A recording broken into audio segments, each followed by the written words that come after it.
Mayor, obviously this is very troubling to you that the TEA is taking over HISD. It is. It's troubling. It's not unexpected.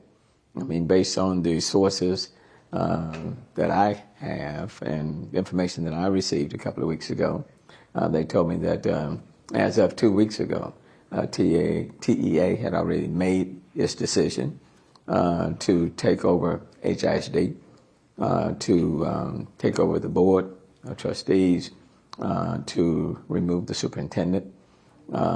So that was information that I received, and what today demonstrates that the information that I got was correct.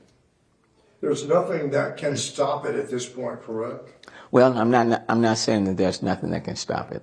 It's one thing to replace the board of trustees and the superintendent, but there are some major stakeholders here, parents and students being two major stakeholders. And parents have a right to say what's going to happen with their schools that their children attend. Teachers, cafeteria workers, custodians, bus drivers, they are major stakeholders. And if the teachers and the bus drivers and the parents and the students exercise their right to their voices, then you simply can't have a successful takeover by the state without those major stakeholders being in the loop. It's unfortunate, I will say, that the parents and the teachers have not been talked to. There's been no community engagement. There's been no parental involvement, interaction. So that's been disappointing. Do you think there's been a lack of transparency through all of this? I think there's been 100% lack of transparency. TEA, the governor, the head of the Texas Education Agency have not made any comments up to today in public. They haven't been here in Houston. It's one thing to be far away in Austin, Texas. It's another thing to be here in the city of Houston, talking directly to the parents and students, letting them know or giving them some indication as to the action they are contemplating and taking, why they're contemplating taking those actions, especially considering the fact this is not 2019.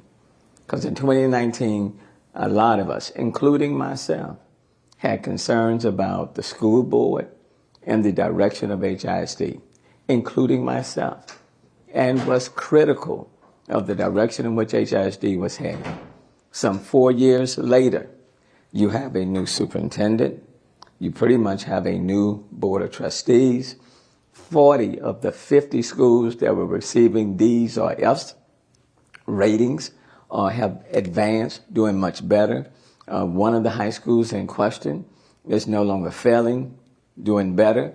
The district as a whole has a B+ rating, and in every single category, they are doing much better than the school district of Dallas.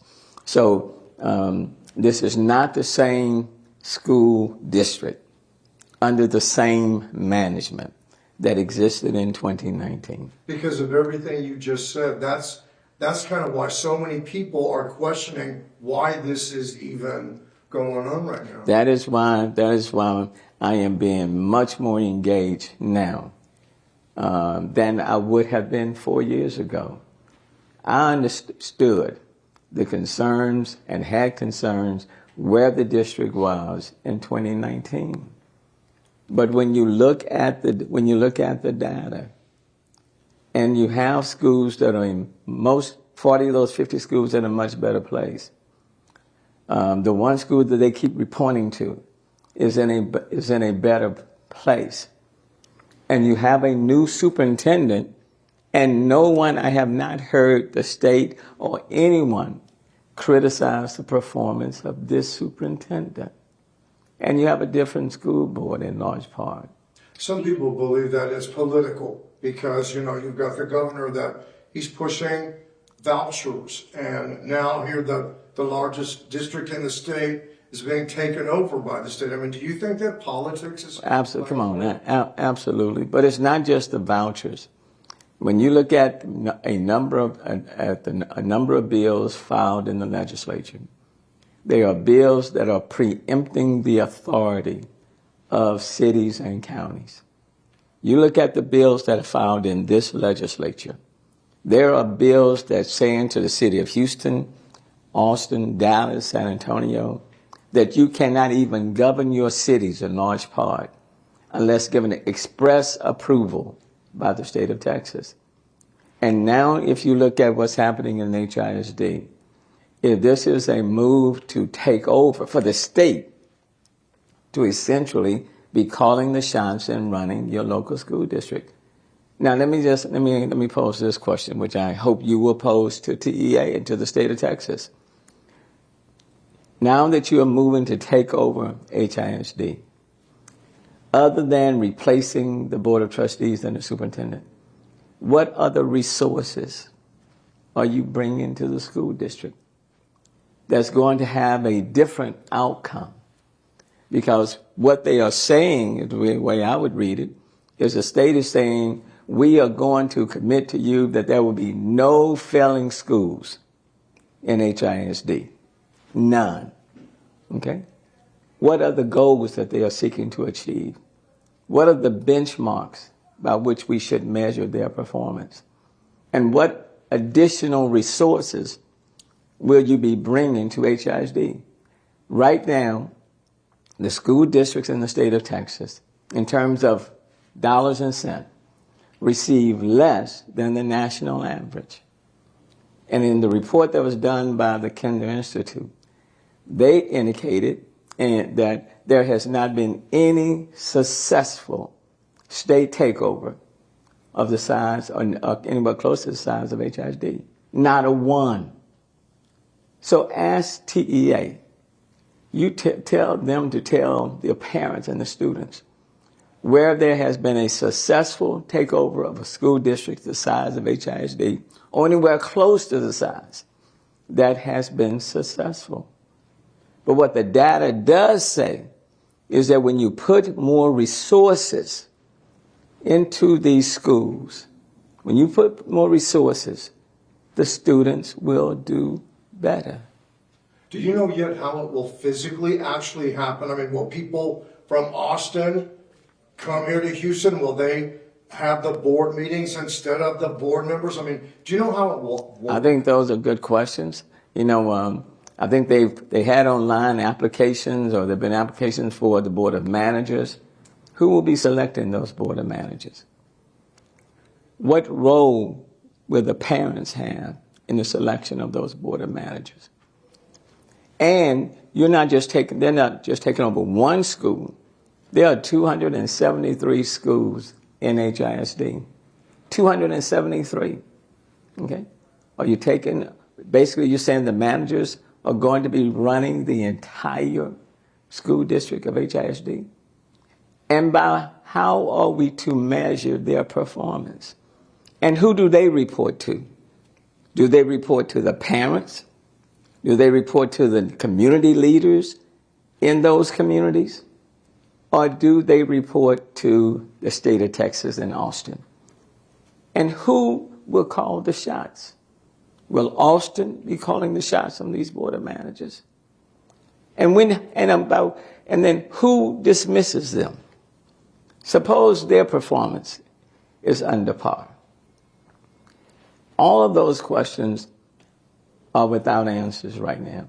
I mean, the citizens of Houston are really losing a lot as far as they've lost their voice. They can no longer go to the poll and say, hey, I like school board member so-and-so, I want to keep him, I want to replace him, right? I mean, it's like that. That's not even... The state has disregarded the democratic process. Essentially, they have said to the people in this community, in this city, we don't trust you to select the right people. Could something, the session is still going on right now. I mean, could something be done now in this session to change this? There are bills that have been filed by local legislators that would have prevented this from happening. I don't know at this point with the action that TEA has taken what the impact or the effect of those bills will have. But what I will say to you, Without the parents, without the students, the teachers, the cafeteria workers, the custodians, and the bus drivers, this cannot occur successfully. What's the thing that you would like parents and students to, I mean, there's so many unknown things, but what would you like to let parents? What I would say to parents, you have a right to determine who's going to be running your schools and who's going to be running this district. Your voices do matter. I want parents to understand your voices do matter. I don't care if it's HISD locally or the state of Texas. People are to be talking to you, to the parents, to the students. I would say to the teachers, your voices matter. No district can run successfully if the teachers are not at the table. You mentioned earlier today that you've heard that a new superintendent might be, that TEA already has someone picked out. Can you tell us a little bit about where you heard that from and how you came into that information? The same information that I received 2 weeks ago that said that TEA had already made its mind up and taken over the HISD and removing the superintendent. But that they already had an individual. They also indicated that there was an individual that they already had in mind to be the superintendent, and that person was coming out of Dallas. Do you know anything about that person? I know a little bit more, but I'm going to hold for right now. Sure. So sorry, that was Mike Morris who told you that, or legislators? No, it wasn't Mike Morris. It was the same sources that told me that TEA had made the decision to take over HISD. And the sources that are telling you things so far, they've been right about everything, correct? Well, they're coming out of Austin. Bear in mind, I was in the legislative process for 27 years. Relationships don't end just because I'm mayor. You know people. And some of them happen to be, a lot of them, Republicans. Relationships do matter. And people were concerned enough that they started calling me. They thought that as Mayor of Houston, I should know. Any other questions? Thank you, Mayor. Thank you also very much. Appreciate it. Thank you.